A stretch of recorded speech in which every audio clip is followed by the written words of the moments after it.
ภาคกลางคืนเวลา 19:40 น.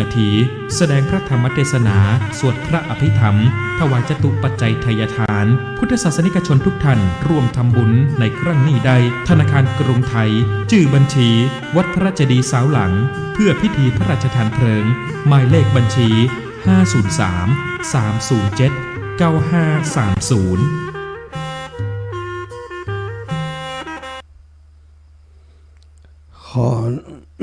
ขอนอบน้อมต่อพระรัตนตรัยแก้วเจ้าสามประการน้อมเอาคุณพระพุทธเจ้าคุณพระธรรมเจ้า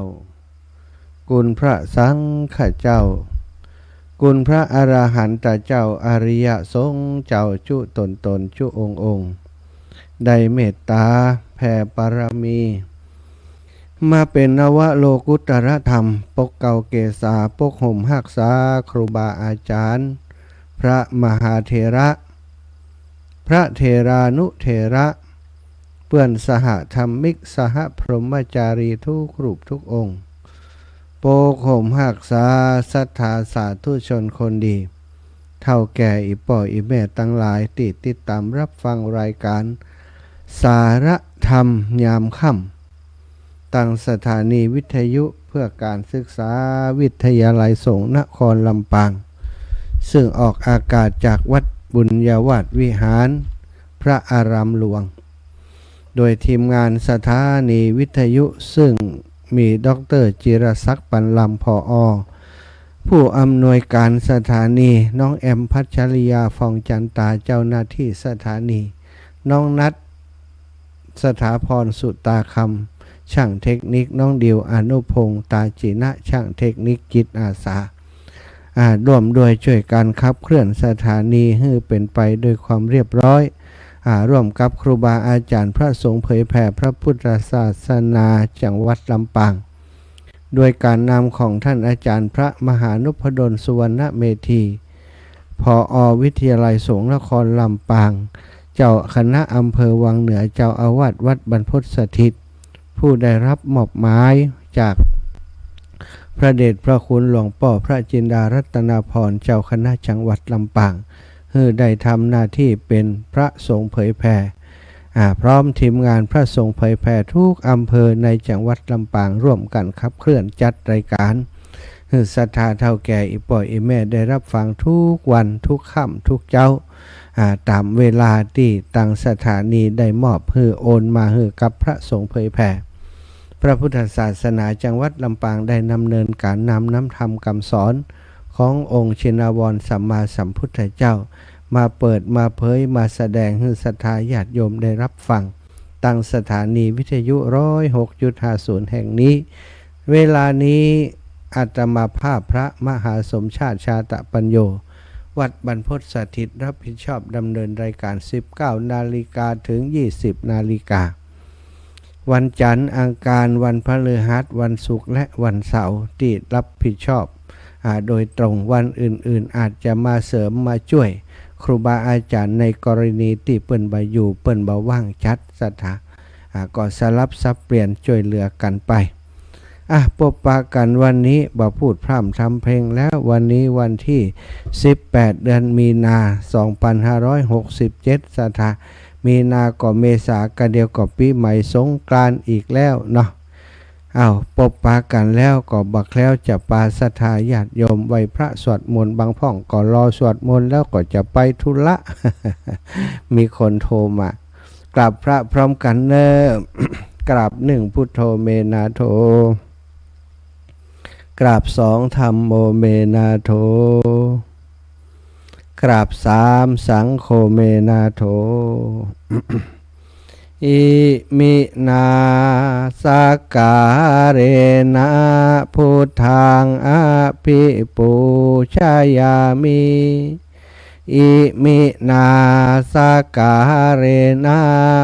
ธัมมังอภิปูชายามิอิมินาสการะนะสังฆังอภิปูชายามิอะระหังสัมมาสัมพุทโธภะคะวาพุท ภาคาวันตังอภิวาเทมิกราบ สวากขาโตภะคะวะตาธัมโมธัมมังนะมัสสามิกราบสุปฏิปันโนภะคะวะโตสาวกสังโฆสังฆังนะมามิกราบนะโมตัสสะภะคะวะโตอะระหะโตสัมมาสัมพุทธัสสะนะโมตัสสะภะคะวะโตอะระหะโตสัมมาสัมพุทธัสสะนะโมตัสสะภะคะวะโตอะระหะโตสัมมาสัมพุทธัสสะพุทธังสารนังคัจฉามิธัมมังสารนังคัจฉามิสังฆังสารนังคัจฉามิตุติยัมปิพุทธังสารนังคัจฉามิตุติยัมปิธัมมังสารนังคัจฉามิตุติยัมปิสังฆังสารนังคัจฉามิตาติยัมปิพุทธังสารนังคัจฉามิตาติยัมปิธัมมังสารนังคัจฉามิตาติยัมปิสังฆังสารนังคัจฉามิ อิติปิโสภะคะวะอะระหังสัมมาสัมพุทโธวิชชาจารณะสัมปันโนสุขโตโลกาวิทูอนุตตโรปุริสธรรมะสารทิสัทธาเทวมนุษสานังพุทโธภะคะวาติสวากขาโตภะคะวะตาธัมโมสันทิฏฐิโกอากาลิโกเอหิปัสสิโกโอปันนายิโกปัจจัตตังเวทิตัพโพวินโยหิติสุปฏิปันโนภะคะวะโตสาวกสังโฆอุชุปฏิปันโนภะคะวะโตสาวกสังโฆยายาปฏิปันโนภะคะวะโตสาวกสังโฆสามิจิปฏิปันโนภะคะวะโตสาวกสังโฆยะทิทังจัตตาริปุริสายุคานิอัฏฐปุริสาปุขะลาเอสาภะคะวะโตสาวกสังโฆอาหุนายโยปะหุนายโยทักขินายโยอัญชาลิกะระนิโยอนุตตรังปุญญเขตังโลกัสสาติกราบพระพร้อมกันอีกครั้งหนึ่งเนอกราบหนึ่งพุทธังวรันตังสิรสานะมามีกราบสองธัมมังวรันตังสิรสานะมามีกราบสามสังฆังวรันตังสิรสานะมามีศรัทธาญาติโยมไหว้พระสวดมนต์เรียบร้อยกราบพระไหว้พระเรียบร้อยลำดับต่อไปก็จะได้นำสารธรรมเรื่องราวเกี่ยวกับทานศีลละภาวนาและกิจกรรมละหว่างวันที่เป็นบุญเป็นกุศลจักได้นำมาให้ศรัทธาญาติโยมอนุโมทนาตลอดถึงจักได้ประกาศข่าวสารงานบุญของครูบาอาจารย์ครอบครัวคลื่นสีขาวและงานบุญของวัดวาอารามต่างๆซึ่งในจังหวัดลำปางก็ดีในจังหวัดเชียงใหม่ก็ดีหรือว่าต่างจังหวัดเชียงรายที่เปิดฝากประกาศประชาสัมพันธ์มา ก็จะได้ประกาศบอกบุญให้สถานาบุญทุกท่านทุกคนได้รับทราบต่อไปพบปะกันวันนี้ศรัทธาญาติโยมวันนี้ตั้งแต่ตอนเจ้าตีสามเนาะก็ได้นั่งหน้าไมค์จัดรายการให้ศรัทธาญาติโยมได้ติดตามสดับรับฟังก็มีศรัทธาหน้าบุญหลายท่านหลายคนได้โทรเข้าไปในรายการได้ไปฝากให้ฝากหอมงานศพโยมแม่บางปัญโยนันท์โยมแม่ของท่านสามเณรเอารักปัญโยนันท์อายุได้91 ปีซึ่งได้เสียชีวิตไปตั้งศพบำเพ็ญกุศลที่วัดสันเมืองคืนที่ผ่านมาอาตมาภาพก็ได้รับโอกาสจากท่านสามเณรเอารักและครอบครัวญาติพี่น้องลูกหลานของโยมแม่ได้นิมันตนาไปแสดงพระธรรมเทศนาศรัทธาญาติโยมตั้งใจจะไปร่วมงานศพเปิ้นอยู่แล้วศรัทธาเปิ้นบัดนี้มนต์ก็จะไปร่วมในฐานะเป็นแขกที่มีความสนิทคุ้นเคยกับโยมแม่แล้วก็สามเณรเอารักแต่ก็พอดีว่าเปิ้นนิมนต์ไปเทศเนาะก็ได้เทศแสดงพระธรรมเทศนาพอสังเขปพอสมควรเปิ้นถวายกันเทศมาก็เอากันเทศไปฮื้อกับตุลุงยองเหียเปิ้นเลี้ยงลูกเน้นนักเนาะกันเทศเปิ้นมีพักผลไม้อย่างเต็มตะกร้าเข่งบ่เล็กบ่เล่น บ่เอามาตอยเอาโยกฮื้อตุลุงยองไปส่วนยอดตาลกันเทศจตุปัจจัยก็ได้ถวายคืนคือกับสามเณรเอารักปัญโยนันท์พร้อมกับปัจจัยใส่ที่ศรัทธาญาติโยมได้โทรเข้ามาฝากให้ฝากหอมวันนี้ก็นำไปมอบเพื่อกับท่านสามเณรเอารักปัญโยนันท์เป็นที่เรียบร้อยทุกท่านทุกคนได้ไปบอกคือเปิ้นไก่หูเปิ้นหั่นเนาะบันทึกไว้คือเปิ้นเรียบร้อยว่าคนนี้เปิ้นให้เปิ้นหอมมาเท่านี้ท่านสามเณรเอารักรับทราบเปิ้นก็เอาไปฮือตั้งคณะกรรมการเอาไปรวมกับเงินที่ศรัทธาญาติโยมเปิ้นให้หอมมาเพื่อจะเป็นค่าใช้จ่ายในงานศพของโยมแม่ต่อไปอนุโมทนาบุญฮือศรัทธาทุกท่านทุกคนเนอะที่ร่วมบุญมาศรัทธาอีป่อยอีแม่ตั้งหลายวันนี้เนาะก็ได้ดูในข่าวสารการบ้านการเมืองต่างๆแวะไปดูเพื่อจะพอได้หู้เรื่องราวต่างๆที่เกิดขึ้นในสังคมของเราถ้ามีอย่างที่พิเศษนะศรัทธาเข้าไปใน Facebook ก็หันเข้าไปในไลน์เพิ่นก็แชร์มาฮื้อพอเข้าไปดูข่าวทาง YouTube ก็จะหันอยู่เป็นประจำนะข่าวสารอย่างที่พอจะเป็นประโยชน์ยิบยกมามาจากันก็จะได้นำมามาจาอย่างวันนี้นะความจริงเป็นเรื่องที่สะเทือนวงการพระพุทธศาสนามาหลายวันแล้วมีสตรีผู้หญิงคนหนึ่ง ได้แสดงตัวว่าเป็นผู้ที่สามารถนำพาคนทั้งหลายไปสู่นิพพานได้ศรัทธาญาติโยม คลอดเพิ่นว่าคลอดเปิดตา คลอดเปิดตาคลอดสำหรับคนที่อยากเป็นพระอรหันต์อยากไปถึงนิพพานนั่นสามารถสมัครเข้าคลอดของผู้หญิงคนนี้ใดเปิ่นจะไปเปิดตาไปอย่างนะเฮาบ่ต้องอย่างเลยบ่ต้องไปนั่งสมาธิบ่ต้องไปปฏิบัติธรรมบ่ต้องไปสวดมนต์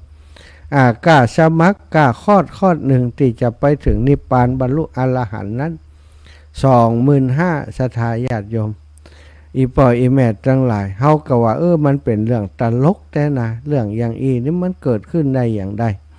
พระพุทธองค์พระพุทธเจ้าของเฮาเนี่ยเป็นผู้บอกทางผู้บอกทางว่าทางสายนี้เนอะเป็นทางสายเอกเป็นทางสายที่เธอจะเดินไปสู่มรรคผลนิพพานหน้าที่ในการไปนั้นเป็นเรื่องของสาวกทั้งหลายเรื่องของคนที่ฟังเรื่องของคนที่สนใจอยากจะพ้นทุกข์เฮาอยากจะไปสมมติว่าเฮาอยากจะไปเชียงใหม่มีคนหนึ่งเปิ่นเคยไปเชียงใหม่มาเปิ่นก็บอกว่าไปทางนี้ไปทางนี้สายตรงเนื้อสายนี้มันจะอ้อมไปทางนี้เนอะระวังตรงนั้นตรงนี้เป็นอย่างอันอย่างมีถนนครุขระช่วงนั้นช่วงนี้ศรัทธาจากขึ้นดอยขึ้นเขาขึ้นเหวเปิ่นไปมาแล้วเปิ่นมาบอก คนที่อยากจะไปเชียงใหม่ถ้าฟังกำเปิ่นก็เดินไปตามทางที่เปิ่นชี้บอกก็จะไปถึงเชียงใหม่ส่วนคนที่สนใจจะไปแต่ว่าไปบัดแต้นะสถาไปตะเกิงตะกลางแวะขับคิดขับข่วยก็บัดถึงเชียงใหม่แบบนี้คือคนบอกทางพระพุทธองค์เป็นเพียงผู้บอกทางเท่านั้นนะบ่สามารถจะทำให้ไผบรรลุอรหันต์ไปสู่นิพพานได้แม้แต่คนเดียวศรัทธาญาติโยมเป็นผู้ที่บอกทางให้เท่านั้นส่วนการที่จะไปถึงบัดถึงเป็นเรื่องของคนที่รับฟังคำสอนของพระองค์แต่แม่หญิงคนนี้เน็ตกว่าพระพุทธเจ้า สมัครเข้าคอร์สมาเลย จะสอนให้จะเปิดตาให้ถึงแน่นอนนิพพานเป็นอรหันต์ว่ะอรหันต์อรหาอรหอยอย่างก็บอกหูเขาศรัทธาศรัทธามันเกิดอะไรอย่างขึ้นในบ้านเมืองนี้ในวงการพุทธศาสนาป้าเท่ามันอย่างมันเน็ตให้ขาดมันก็เก่งเลยหลวงปู่มั่นก่อนกันเนาะหลวงปู่มั่นเก่งกว่าครูบาอาจารย์อย่างทุกรูปทุกองค์เก่งกว่าพระพุทธเจ้าก่อนนี่เปิดยังแบบเปิดคอร์สแบบนี้เนาะศรัทธาคอร์สหนึ่งเนี่ยไปนิพพานได้25,000ศรัทธาอีปล่อยแม่ป้าเท่าเนาะถ้ามันยากได้แต่มันกับพระเนาะจะเอาสตางค์ไว้ไหนเสี่ยงให้เสี่ยงขาด ศรัทธามีข่าวสารอย่างเกิดขึ้นต้องพินิจพิจารณาที่แปลกใจศรัทธาอีปล่อยอีแม่ทั้งหลายที่แปลกใจนะที่แปลกใจยิ่งนักนะก็คือว่ามีคน มีคนเข้าไปเฮียนนะศรัทธามีคนเข้าไปเฮียนแล้วหลายร้อยคนว่ะฮัมโมสังโฆเนาะมีเรื่องอย่างตัวอีกในประเทศบ้านเมืองของเฮานี้อีปอยอีแม่ตั้งหลายฟังอย่างต่างๆฟังแล้วพินิจพิจารณาเนอะย้อนกลับเข้ามาพิจารณาเทียบเคียงกับพระธรรมเทียบเคียงกับพระวินัยที่พระพุทธเจ้าได้ตรัสไว้บ่ได้บอกว่าจะไปเจือบ่ได้บอกคือเจือแต่บอกคือใจปัญญาพิจารณาอย่างมันเกิดขึ้นก็พิจารณาดูพระพุทธเจ้าเปิ่นสอนอย่างใดเปิ่นสอนอย่างใดแล้วก็คนนี้มันจะสอนอย่างใดเนาะก็แปลกใจแต่นะยังมีคนไปหลงเชื่อไปสมัครอยู่นี่แฮะอีปล่อยอีแม่จะใครสนใจก็ฝากบอกผ่านมาเนอะ ไปสมัครเนาะอันนี้คือเรื่องราวที่เกิดขึ้นศรัทธาแล้วก็อีกเรื่องหนึ่งนะก็เป็นเรื่องของคนเฮาที่เหตุการณ์อย่างต่างๆที่เกิดขึ้นการทะเลาะเบาะแว้งการเป็นเรื่องเป็นเล่าอย่างต่างๆอยู่ในสังคมด่ากันไปด่ากันมาบางคนเป็นเปื่อนเป็นฟูงกันแท้ๆนะพอผลประโยชน์มันบัดลงรอยกันด่ากันศรัทธาญาติโยมคุยเรื่องเบื้องหลังเรื่องโน้นเรื่องนี้มาเปิดเผยให้คนอื่นหู้ให้คนอื่นทราบทั้งหมดเกิดการฟ้องร้องเป็นคดีเป็นความกันจากการที่เคยกินสุกกินดิบเคยอยู่ด้วยกันมาก่อนบางคนนี่ถึงกับว่าเป็นครอบครัวเดียวกันเป็นสามีภรรยาเป็นลูกเป็นพ่อเป็นแม่อยู่ด้วยกันมาแต่สุดท้ายโดยการที่มีเรื่องของเงินทองเรื่องผลประโยชน์มาทำลายห้ำหันกัน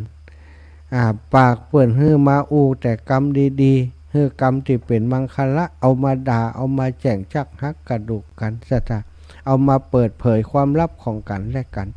กลายเป็นประเด็นปัญหาในชีวิตของคนในยุคนี้ยุคปัจจุบันนี้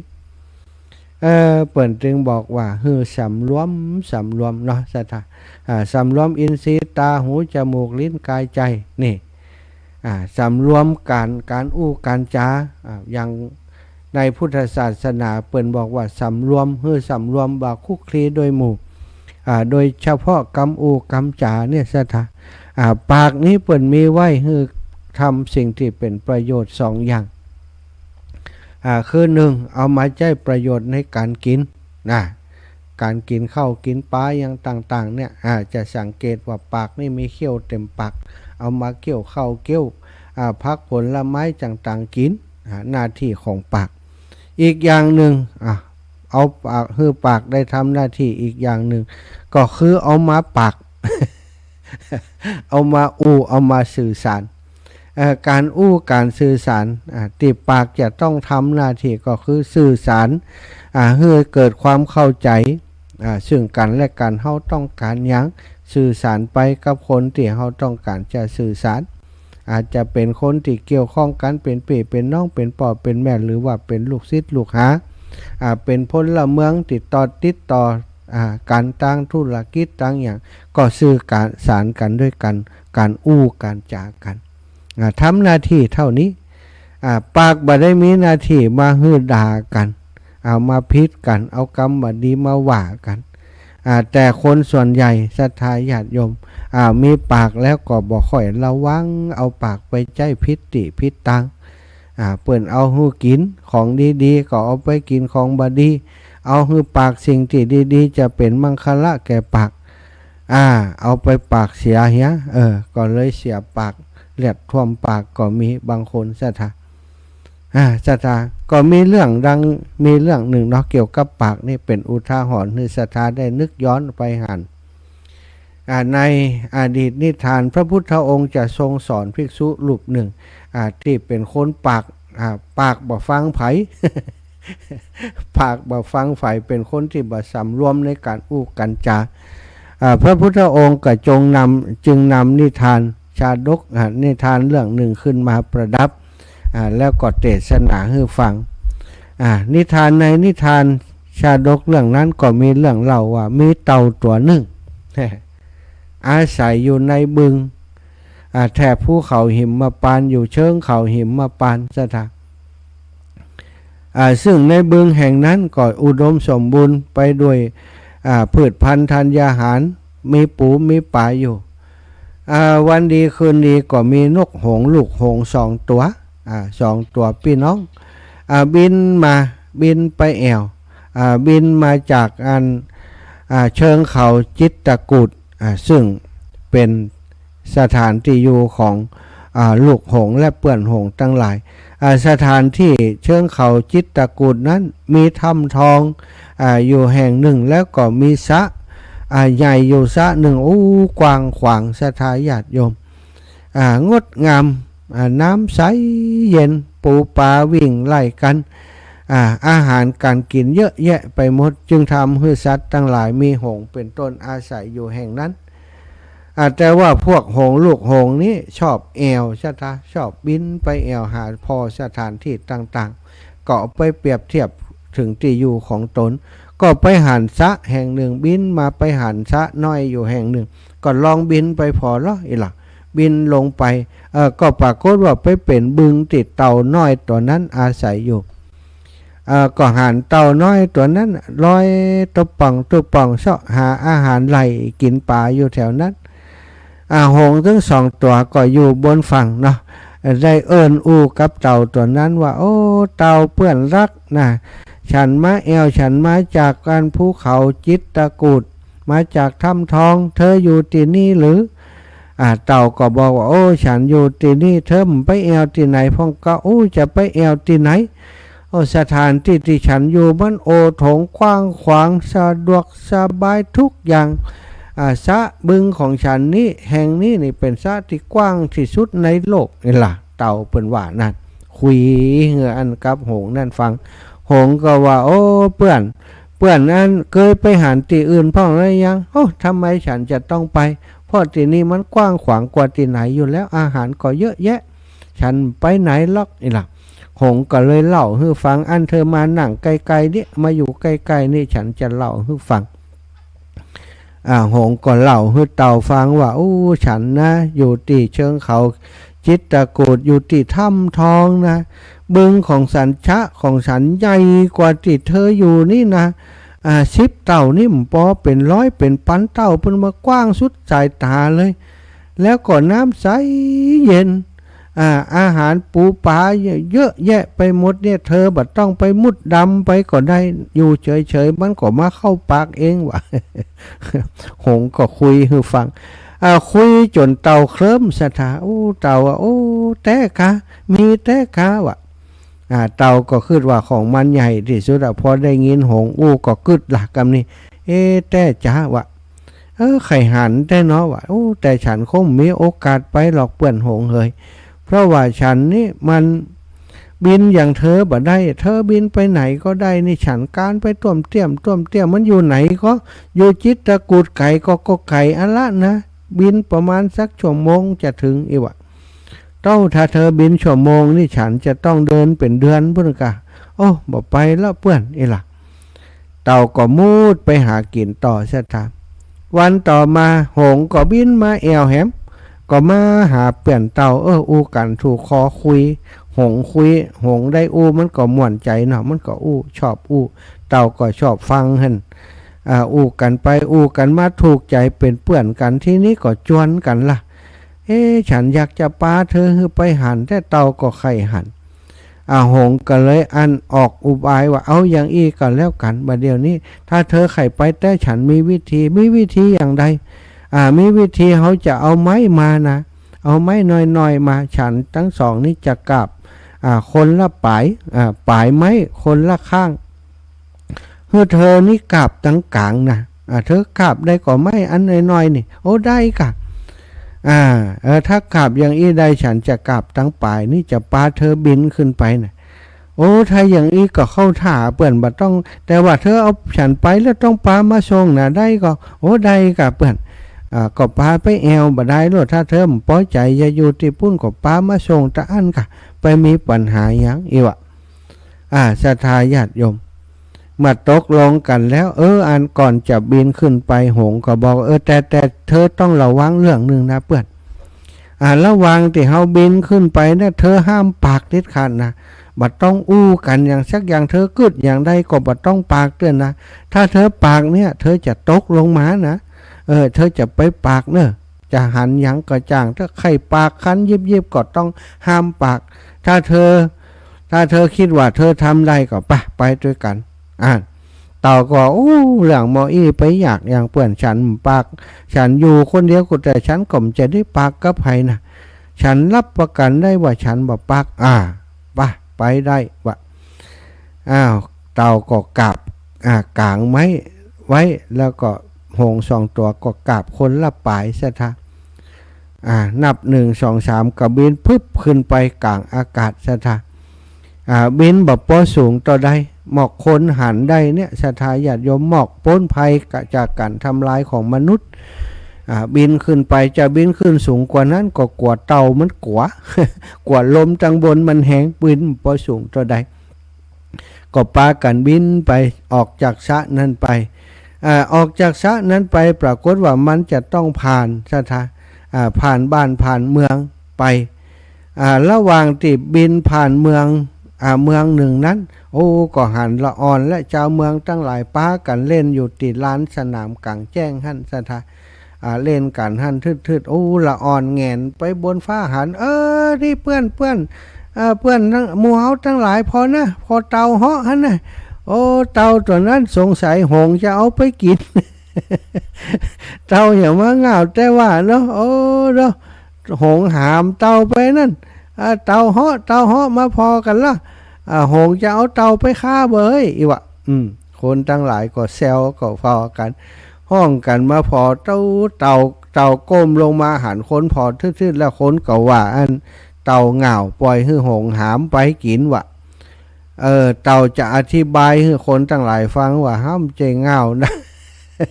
เขาจะไปแอวปุ้นหงมันจะพาเขาไปแอวบ้านมันอีกไอ้หาดทั้งหลายชัวบ่ฮู้อย่างจะไปว่าไปเลยเนาะกึดว่าจะว่าอย่างอีศรัทธาญาติโยมแล้วก็งับปากไว้เพราะว่ากว่าจะตกนะถ้าปากมันจะหล่นอย่างที่อันหงบอกข่มใจไว้เดี๋ยวกับบินไปก็คนทั้งหลายก็ว่าอย่างศรัทธาเต่าเหาะหงปลาเต่าไปกินแล้วเต่าเงาเต่าอย่างใดบ่ฮู้เรื่องฮู้ราวเพิ่นหามไปฆ่าก็ไปเต่าได้ยินอย่างอันอดบันไดศรัทธาโมโหจะตะโกนด่าคนตั้งหลายก็ปากศรัทธาเพราะปากจะด่าพิตันอย่างสกรรมศรัทธา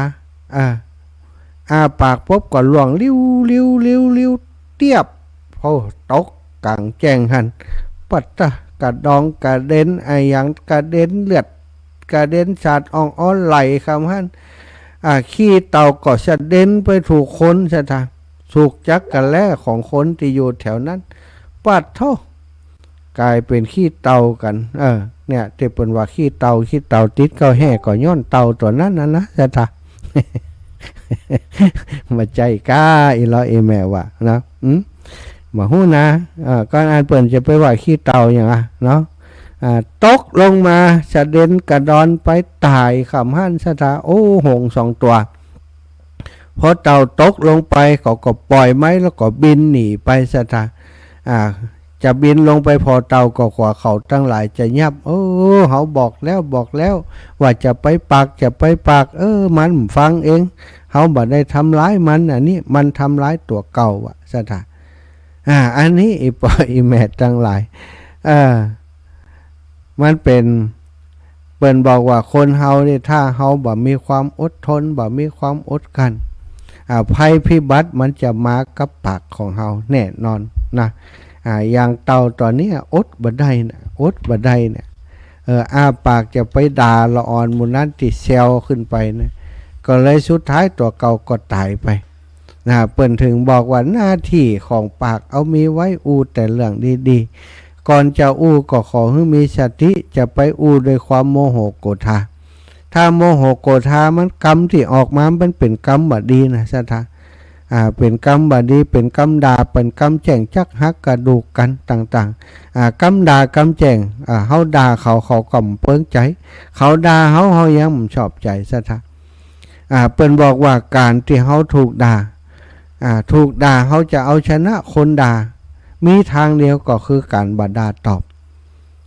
พระพุทธองค์ทรงตรัสไว้โดยพระองค์เองบอกว่า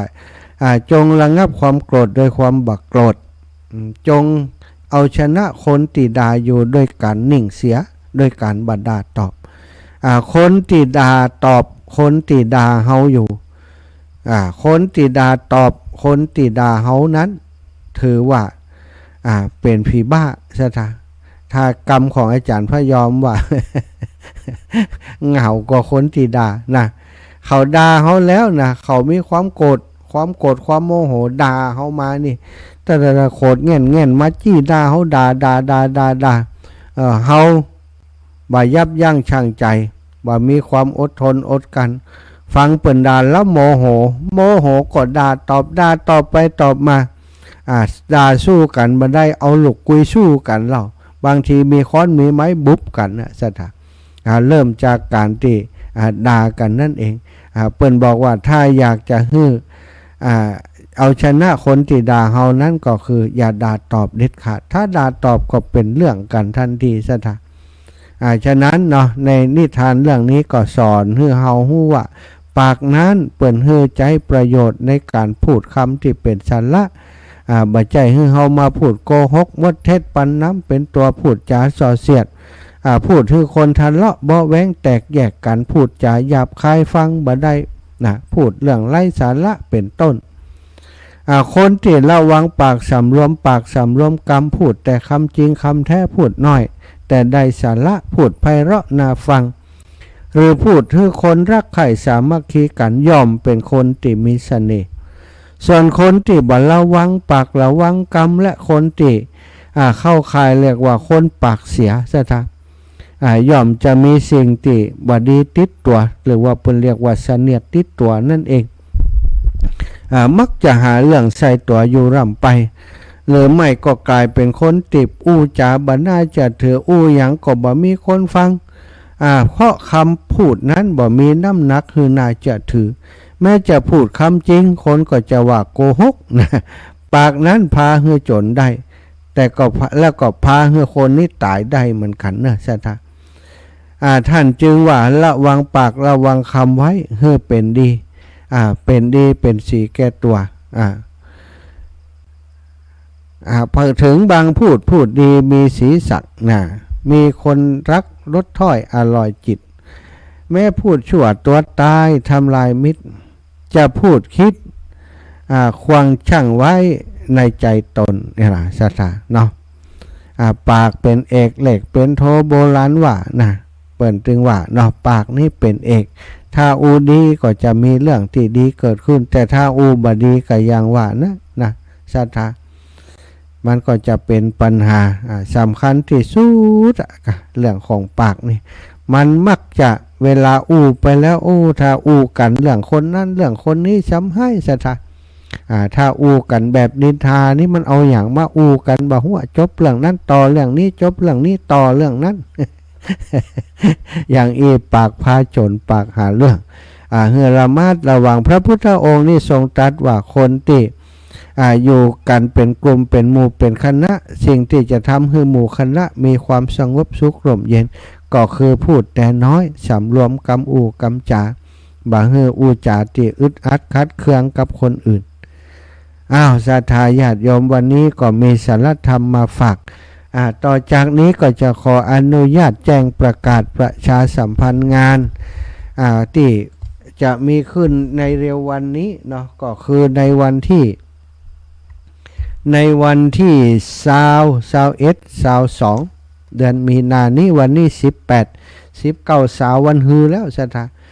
21 22ที่วัดพระพุทธบาทอุดมน้ำบ่อสาวาอายุวัฒนะมงคลของหลวงพ่อท่านพระครูสุจิตานุรักษ์เจ้าคณะอำเภอฝางซึ่งงานนั้นจะมีตั้งแต่วันที่วันที่เริ่มโดยการสวดมนต์เจริญพระพุทธมนต์สืบจาตาแบบล้านนาเหนือเพื่อ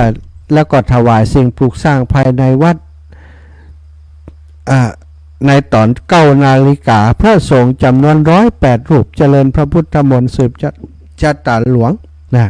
9 นาฬิกาเป็นต้นไปเสร็จเรียบร้อย11 นาฬิกาถวายเพลพระสงฆ์ก็จบรายการสำหรับวันที่วันที่21ศรัทธาเดือน6เหนือเดือน4ใต้ขึ้น12ค่ำ9 นาฬิกาพระเถรานุเถระจำนวน80 รูปประกอบพิธีทักษิณานุปทานกิจอุทิศแด่บุรพชนซึ่งในวันที่21นั้นครอบครัวคลื่นสีขาวนำโดยท่านพระครูอภิวัฒนวิกรมหลวงปู่พระครูปฏิภาณธรรมทินและพระสงฆ์นักเผยแผ่ในครอบครัวคลื่นสีขาวจะไปร่วมบุญในวันนั้นแล้วก็จะนำธรรมาสน์หลวงไปถวายไว้ที่วิหารพระเจ้าพระระแฆงแตนธรรมาสน์อันเก่าซึ่งถูกไฟไหม้ไปพร้อมกับเสนาสนะต่างๆที่วิหารชั้น2วิหารพระเจ้าพระระแฆงซึ่งปัจจุบันได้บูรณะเรียบร้อยแล้วขาดเพียงธรรมาสน์หลวงตอนนี้ตั้งครอบครัวขึ้นสีขาวเป็นเจ้าภาพร่วมกันจะได้นำไปถวายในวันที่21ศรัทธาจากนั้นวันที่22เขาก็จะหลวงพ่อเพื่อนก็จะเอาธรรมาสน์นิจัยในกิจกรรมวันที่22วันที่22นี้เป็นวันอายุวัฒนมงคลของหลวงพ่อท่านพระครูสุจิตานุรักษ์ขึ้น13ค่ำเดือน6เหนือ9 นาฬิกาประกอบพิธีทำบุญอายุวัฒนมงคล6 รอบ72 ปีจะมีพระมหาเถระจำนวน75 รูปพร้อมกันณศาลาพุทธบริษัทสามัคคี57วัดพระพุทธบาทอุดมน้ำบ่อสาวาพระครูสุจิตานุรักษ์ดร.ครูบายี่แก้วจุดธูปเทียนบูชาพระรัตนตรัยมรรคนายกกล่าวสมาทานศีลพระครูสุจิตานุรักษ์ถวายเครื่องสักการะแด่พระมหาเถระตามลำดับแล้วก็จะได้รับฟังพระธรรมเทศนา1 กันโดยพระเดชพระคุณหลวงพ่อพระพรหมเสนาบดีเจ้าคณะภาค7กรรมการเถระสมาคมเจ้าอาวาสวัดประทุมคงคาเป็นองค์แสดงพระธรรมเทศนาธรรมาสน์หลวงของเฮาจะได้ใจในวันนั้นศรัทธาเบิกเลิกเบิกฟ้าได้ใจในงานสำคัญเลยฉะนั้นจึงขอเอิญเชิญชวนเจริญพรศรัทธาญาติโยมมีเวลาแห่ม2 วันส่วนอาตมาที่เป็นสะพานบุญเพื่อจะปิดรับสมัครคืนวันที่2 ทุ่มยุดจบข่าวเลย เพราะยังถึงยุด2 ทุ่มจบข่าวเพราะว่าจะได้รวมปัจจัยทั้งหมดที่พร้อมผ่านอาตมามามีเท่าใดจะได้สรุปรวมว่าได้เท่าใดแน่ซึ่งในวันนี้ที่รวมทั้งหมดตั้งแต่เริ่มต้นมาที่ให้หอมผ่านอาตมามานี่ ตกอยู่ 38,849 บาทสถาที่ผ่านมาทางอาตมาเอาซองส่งฮื้อก็ดีโอนปัจจัยมาทางธนาคารก็ดีมีอยู่ 38,849 ยังบัดนับกับที่เปิ่นฮอมมาในวันนี้นะหลวงพ่อท่านพระครูอุดมศิริตัด 1,000 บาทพ่อสงัดแม่จันพันนา100 บาทนายจันนางสิริรัตน์วงเชื้อ100 บาทศรัทธาพ่อสมศักดิ์แม่จันแม่สีเพนขาวเตี้ย340 บาทแม่สมบุญวงแสน100 บาทแม่พิษสมัยเขื่อนคำแสน100 บาทแม่สมจิตทิวารี100 บาทแม่น้อยอุตุดี100 บาทแม่แสงคำอินตะปานน้องพร้อมจันเป็ง100 บาทอันนี้เปิ่นหอมมาวันนี้ยังบ่ได้รวมกับ 38,849 บาทเด้อเนี่ยสถานฉะนั้นนี่ก็มุดเป็นสะพานบุญไปถึงวันที่22 ทุ่มเนาะก็ปิดรับสมัครเลยเนอะเอาละศรัทธาญาติโยมเรื่องอื่นก็ว่ากันวันที่26ปัญญาสมวานวัดพระเจดีย์เสาหลังเนาะหลวงปู่พระราชจินดานายกครบ50 ปีที่มรณภาพศรัทธาญาติโยมอีปออีแม่เนออูเอิญเชิญชวนบอกบุญท่านเจ้าทั้งหลายจะไปร่วมบุญก็ดีจะฝากปัจจัยที่อาตมาไปร่วมบุญก็ขอเจริญปอนได้เนาะก็มีหลายท่านได้ฝากให้ฝากหอมมาจะได้ประกาศในวันอื่นๆเนาะโยมน้องบุญที่ลายโยธาโยมแม่พัดโยมปี่โยมน้องต่างบ้านหนองยางสีหมวดเก้าหลายที่หลายแห่งกระเดียวก็ประกาศในวันอื่นๆกันแล้วกันยังมีเวลาแห่ม 2-3 วันเอาเจริญปอนโทรมาได้เลย0808844173 0808844173เนอะ0808844173ขอบคุณศรัทธาญาติโยมวันก่อน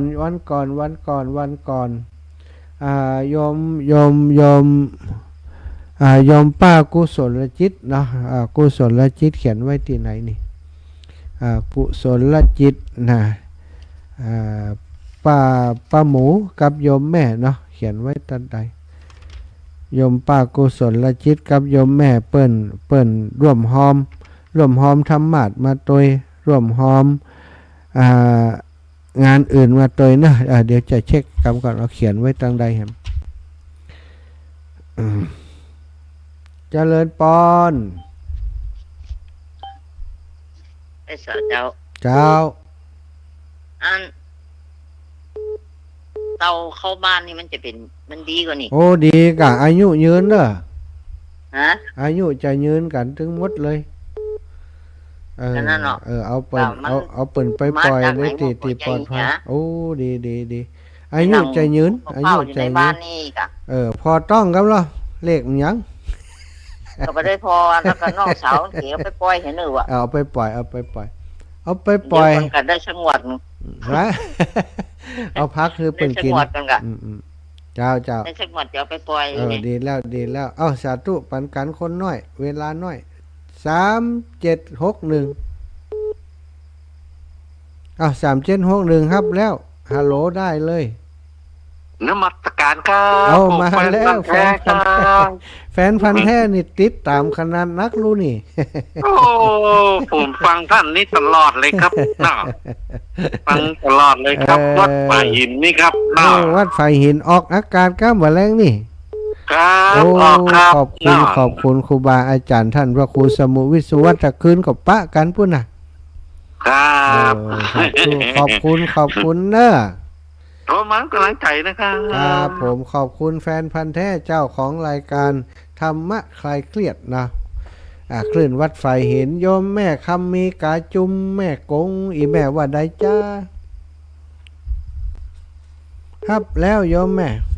ม่คำมีโอ้ปากเสียแล้วก็ว่าครับราชการเจ้าค่ะนี่แม่ถนอมนี่เป็นหนอมนางวงเจ้าค่ะท่านใช่สาธุการเจ้าค่ะมีญาติโยมมาเพิ่ม2 คนนะเจ้าค่ะวันนี้นะเพิ่มธรรมะนะชื่อจบเจ้าค่ะชื่ออะไรนะแม่ชวนชมพูแก้วเจ้าค่ะบ้านปงใต้แม่ชวนชมพูแก้วบ้านปงใต้จ้ะ แล้วก็มีแม่บุญกั้มคำอุ่นใจบ้านโปงยางโคก50 บาทเจ้าค่ะธรรมาสนะเจ้าค่ะ อุ่นใจ มี2 คนแล้วก็ของแม่ชวนชมพูแก้วนี่โยมแม่ได้โอนไปพร้อมกันกับที่ว่าไปทำบุญงานศพนะคะ100 บาทที่ยังไม่ได้โอนเดี๋ยวโยมแม่จะโอนให้ทีหลังนะคะ สาธุแม่สาธุ ค่ะกราบนมัสการขอบพระคุณเจ้าค่ะ สาธุค่ะอ้าวเจริญบอนแม่เย็นจันตะวงศ์ นมัสการไหว้สาเจ้าท่าน เจ้าแม่ อันวันที่21เนาะที่ว่าไปทำบุญวัด พระพุทธบาทอุดมน้ำบ่อชาวา พระบาทอุดมนำบ่อสาวาอีแม่จะฝากแม่บัวเย็นไป100 บาททั้งหมาดนะเจ้า เจ้าได้เลย เจ้าแม่บัวเย็นเพิ่นจะไปวันที่21เนาะ เจ้าแม่ถูกต้อง เจ้าแม่จะฝากไปทำบุญ100 บาทเนี่ยท่าน เจ้าแม่ บามาบิณฑบาตบ้านสีมะเก้ากักาสีมะเก้าเหมือนกัน วันนี้ผมไปเที่ยววันผูกจะไปอันบันถกหัวจ้างบันหัวตรงก่อนวันผูกเป็นวันพระ วันพระผมได้ไปวันนั้นนะเอาวันผูกเป็นวันพระวันนั้นถกหัวจ้างกับวันหัวตรงก่อน เจ้าถ้าจะมาวันใดก็ อันนี้ จะบอก ออก จะบอกเจ้า บอกหน้าคนหรือจ้าบอกกันว่า เจ้าสาธุแม่นะ เจ้า ฝากถึง เจ้า พี่น้องบ้านโถกหัวจ้างบ้านหัวตรงเนอวันผูกไปแอวหา ไปแตนวันพระวันนั้นได้ไป เจริญปอนแม่ศรีพันธ์แม่โจสันทราย แล้วก็วันใดก็น้องก็มันก็น้องมันก็ดักปิ้งนะ โอ้บัดดักก็อยู่หั่นน่ะกะโทรไปหา วันนั้ กะ นไปวันนั้นนี่แม่ก็ไปปฏิบัติธรรมนะกะ แล้วเป็นไดสุขภาพดีก็ เจ้าบ่เป็นหยังแล้วเจ้าบ่เป็นหยังบ่เป็นได้สบายมากเลย โอ้ดีแล้วดีแล้ว วันที่21นี่มันจะไปตัวแห่งเนี่ย ถามพอเด้อ แล้วก็อันบ่เอาละกันน่ะอันอย่างของข้าน่ะ เอากะ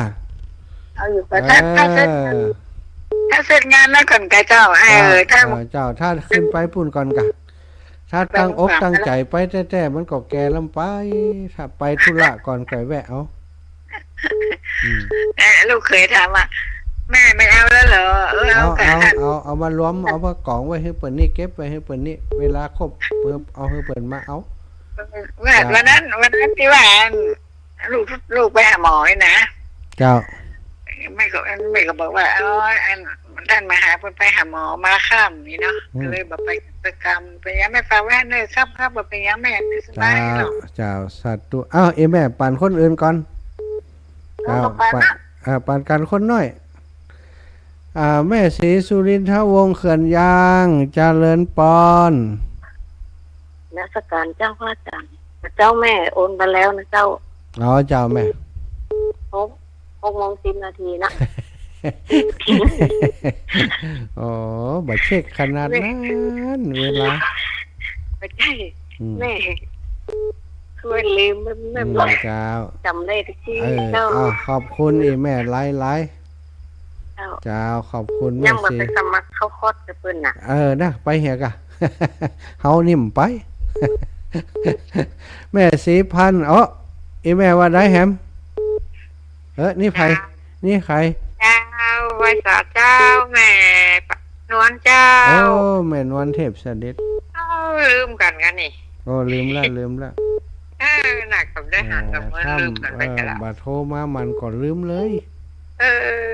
เจ้าผมได้โทรสกรรมเมารับเขียนั่นเมาอย่างล่ำเหลือรับน่ะไปหลวงวัดตรงหลวงนี่ป้าลุงจออยู่เหรอหลวงปู่นี่ไปครับข่อยป่ะไม่เอาเมี่ยงเอากาแฟเอากะหล่ำไว้ถวายเพิ่นจ้ะเจ้าสาธุแม่นะเจริญปอนแม่ยายพรร้องวัวแดงข้างกำแพงวัดสวัสดีท่านมาจัดการเจ้า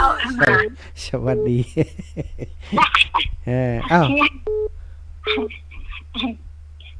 งามมันนี่จะเจ้า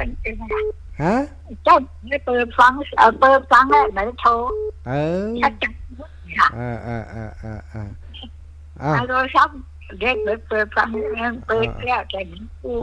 เจ้าเอาขอบคุณแม่นะเวลาหมดแล้ว เวลาหมดเวลาโอ้สายนี้เข้ามาแหมอยู่ แม่ถนอมว่ายังได้แหม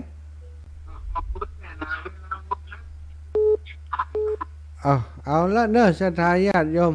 ท่านเจ้าค่ะรบกวนอีกแป๊บหนึ่งเจ้าค่ะ อ้าว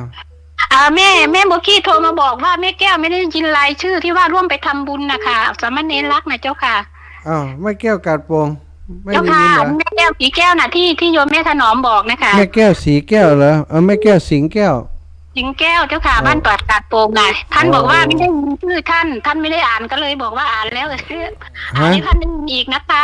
แม่แก้วกัดโปงแม่แก้วสิงแก้วหอมบุญสามเณรเอาลักมาแหม 100 บาทเจ้าค่ะ 100 บาทเนอะสตังค์ถึงมือปุ้นละแต่เจ้าปุ้นกับปานป้อนฮือปุ้นแต่ว่ามันได้ออกอาการนะ แต่ท่านเนี่ยไม่สบายใจเนาะ สาธุสาธุ กราบขอบพระคุณค่ะเจ้าค่ะท่าน อายุวันโนสุขังพลังเวลาไหลหลังมาลุบแล้วสตา